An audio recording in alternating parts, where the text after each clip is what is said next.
This is KGW News at noon. Good afternoon, I'm Drew Carney. Our top story today at noon is the latest on Oregon's three-way race for governor. Betsy Johnson is set to turn in the necessary signatures that will allow her to appear on Oregon's fall ballot. In fact, this video we're going to show you right here is from just a few minutes ago, and it shows boxes filled with signatures on the steps of the Secretary of State's office.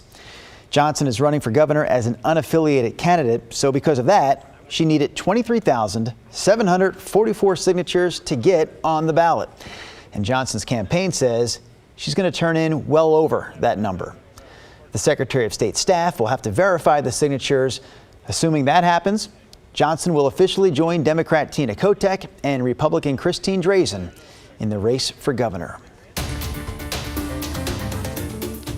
One of the other local stories we're following this afternoon is a police chase in southeast Portland that ended with a stolen truck crashing into a house. Police say they eventually found the man who was driving the truck hiding inside another home nearby, and they also found a counterfeit police badge, hundreds of dollars in cash, and drugs inside the truck. Here's KGW's Mike Benner with more. This is about the worst that's ever happened, yeah. Yeah, definitely.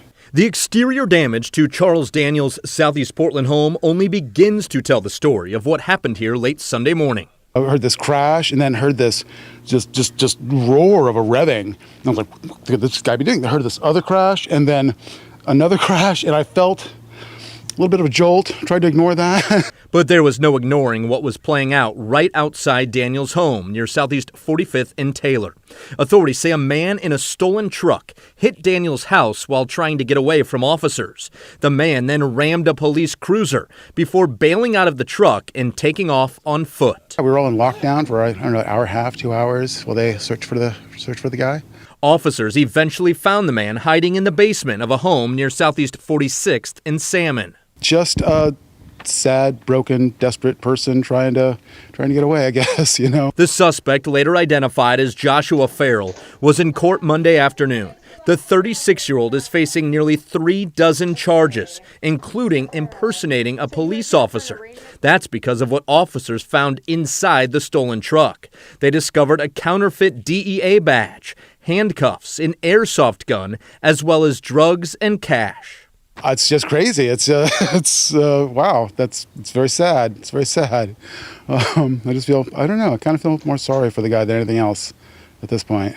Charles Daniels is also feeling grateful that the neighbor kids weren't playing outside when Farrell came barreling down the street.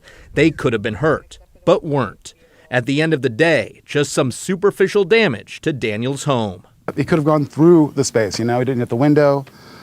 He didn't hit our air system. So, yeah, in a lot of ways, we're pretty fortunate, I think. In Portland, Mike Benner for KGW News. All right, here's a look at some of our other local headlines this afternoon, starting in Multnomah County. A Multnomah County judge gave the approval to put a set of proposed reforms to Portland's city charter on the November ballot. If voters approve the measure, the reforms would include expanding city council to 12 members, moving the mayor into an executive role, and hiring a city manager to oversee day-to-day operations. A motorcyclist is in the hospital this afternoon after colliding with a car in southeast Portland. This happened at about 8:30 last night on Southeast 82nd and Flavel. When police arrived, they found the motorcyclist with significant injuries. The driver of the car stayed at the scene and is cooperating with this investigation. An off-duty Bend firefighter and his twin brother died after their small plane crashed yesterday in Idaho. Bend Fire and Rescue posted the details on Facebook. They say Daniel Harrow and his brother Mark were heading back to Bend after a camping trip when the crash happened. We know Daniel was the pilot, but we don't know what caused the crash yet. Daniel started his firefighting career with the Scappoose Fire District before moving to Bend in 2014. The Multnomah County DA's office charged a Gresham man with killing another man with his car. This happened 2 weeks ago outside Rosemary Anderson High School in Gresham. The DA's office says 52-year-old Donald Bighouse got in a fight with the victim, and surveillance video shows the victim trying to get away on his bike when Bighouse hits him with his car. He dragged him 10 to 15 feet before running him over. Big House pleaded not guilty and will appear in court next month. And finally, here we have an update for you on that crash yesterday afternoon near Woodburn that tied up I-5 South for hours. Oregon State Police say an 18-year-old from Salem died when he crashed into a semi-truck.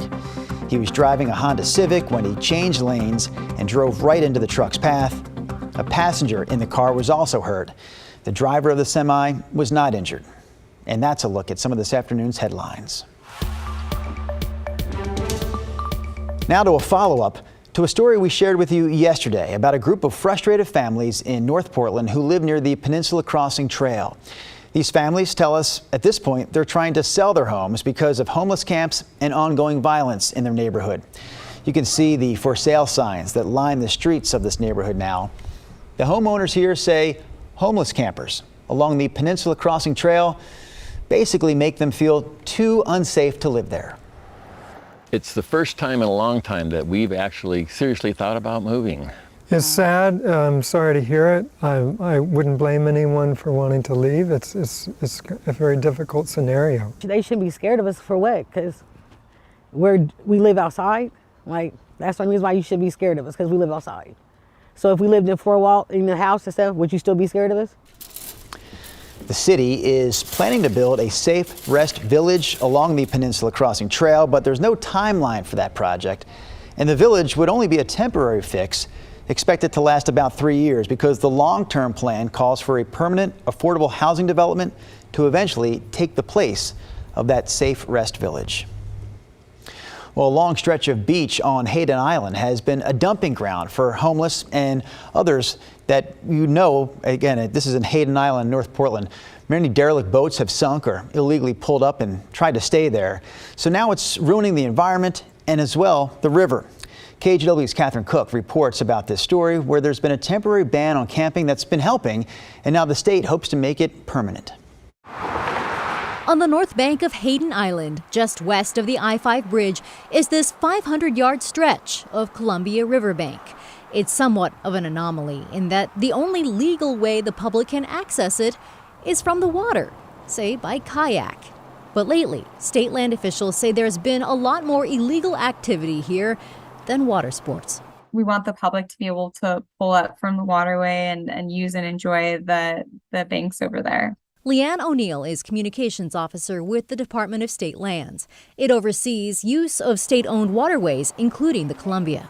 Our hope is to ensure that we can reduce impacts on the waterway. For that reason, they're exploring a permanent rule that would ban fires and camping along this stretch between River Mile 106 and 107.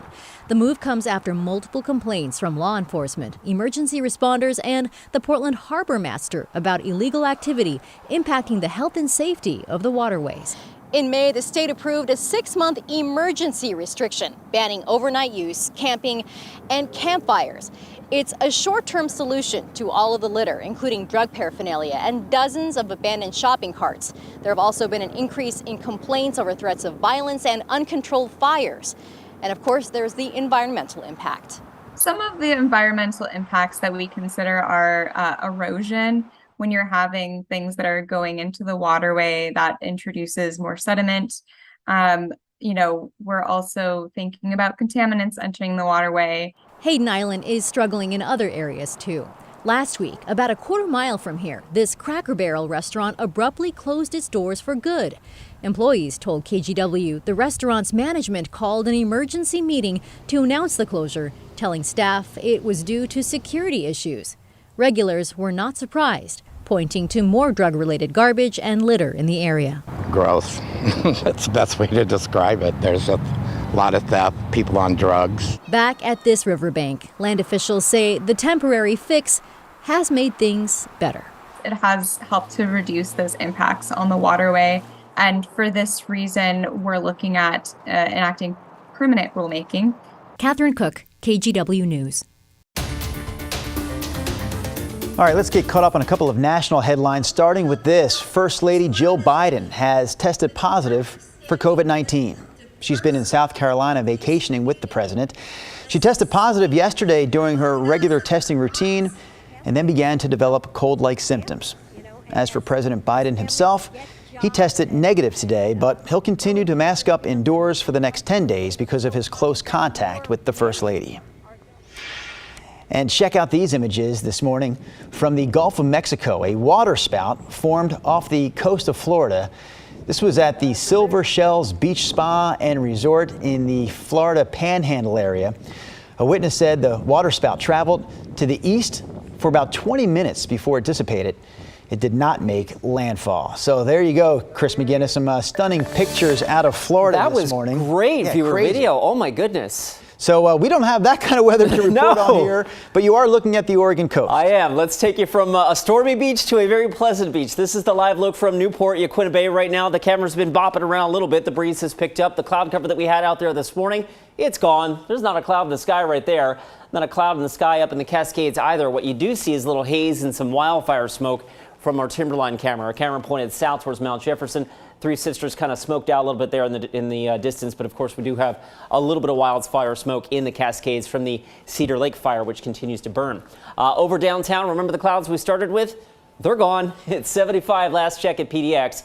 And elsewhere across the region, we're sitting at 77 in Hillsborough. Sherwood's at 81, 76 Westland. Vancouver sits at 75 as we slip south into the Willamette Valley right now. McMinnville, 81, Salem, 79.